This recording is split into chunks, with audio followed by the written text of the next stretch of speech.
Di video ini saya menjelaskan apa dan bagaimana menghitung rasio solvabilitas.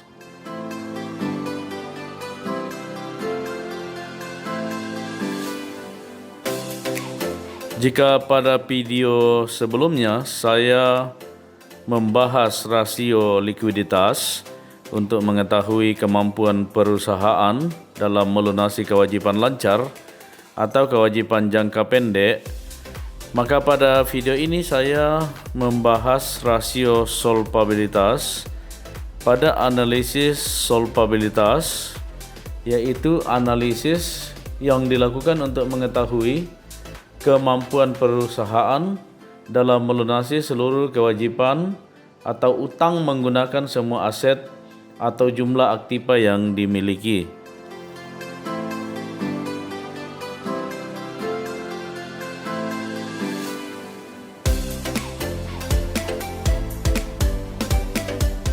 Rasio solvabilitas biasa juga digunakan istilah gearing, leverage atau solvency. Hal ini hanya menyangkut istilah saja, tetapi yang dimaksud sama. Jadi, analisis solvabilitas atau rasio solvabilitas digunakan untuk analisis kredit jangka panjang, analisis hutang dan modal sendiri, membandingkan hutang dan modal sendiri, menganalisis total kewajiban dan total aset yang tersedia untuk melunasinya.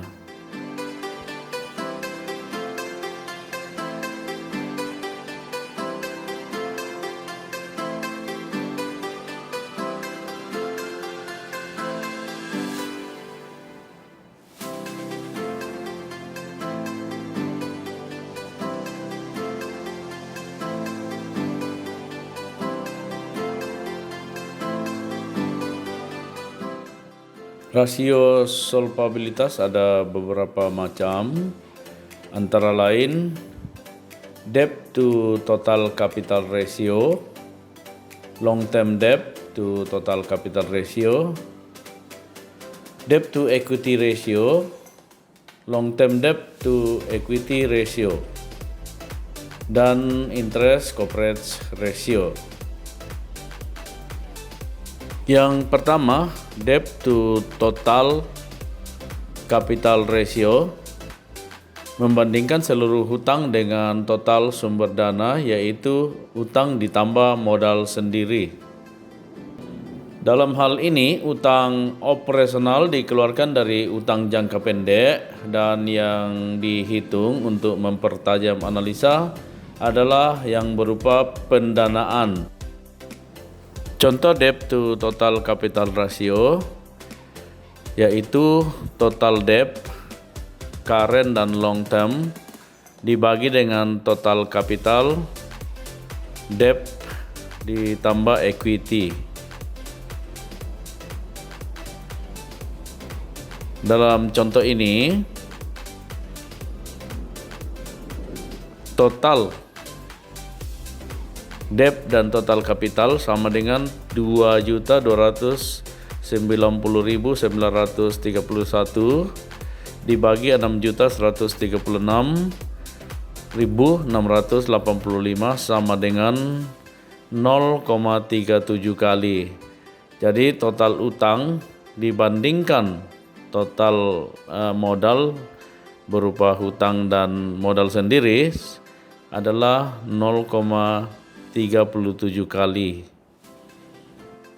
Selanjutnya, membandingkan utang jangka panjang dengan total modal, long term debt to total capital ratio, yaitu pendanaan jangka panjang dari kreditor dibandingkan dengan sumber jangka panjang, yaitu utang jangka panjang dibandingkan modal sendiri.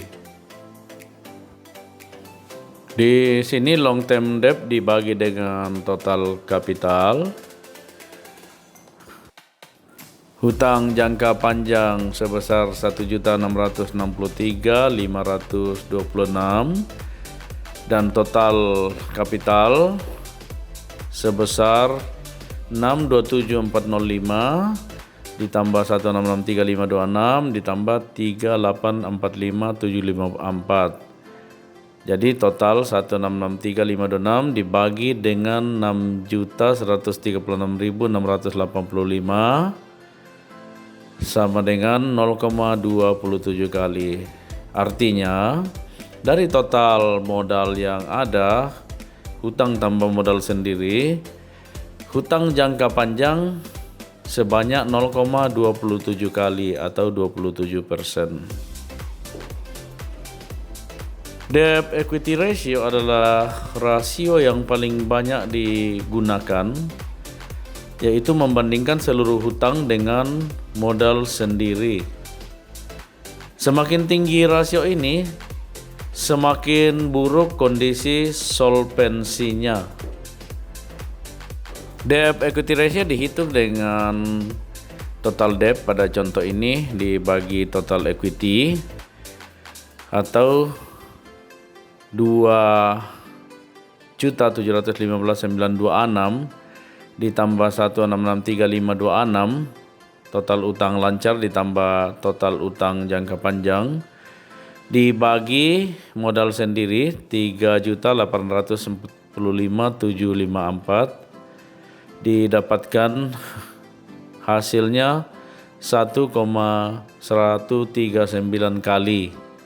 Artinya utang lancar ditambah utang jangka panjang nilainya lebih besar 1,139 kali dibanding dengan modal sendiri.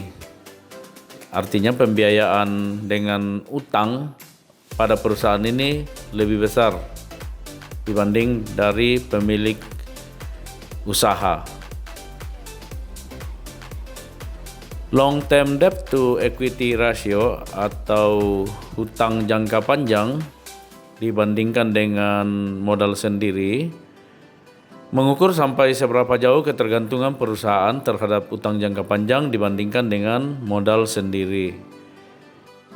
Pada contoh ini long term debt to total equity sama dengan 1663526 dibagi 3845754. Utang jangka panjang 1663526 dibagi modal sendiri 3845754 sama dengan 0,43 kali. Atau utang jangka panjang 43% dari modal sendiri. Interest coverage ratio untuk mengetahui sampai seberapa jauh laba atau arus kas mampu menutup beban yang timbul dari adanya utang atau kewajiban tetap lainnya. Jadi semakin tinggi rasio ini semakin aman bagi kreditur dan perusahaan. Pada contoh ini interest coverage ratio dihitung dari earning before interest and tax, laba sebelum bunga dan pajak dibagi interest expense atau biaya bunga yang dibayar, yaitu laba sebelum bunga dan pajak 490.832 dibanding beban bunga 222.383 sama dengan 2,21 kali. Jadi laba sebelum bunga dan pajak itu mengcover 2,21 kali beban bunga yang harus dibayar oleh perusahaan.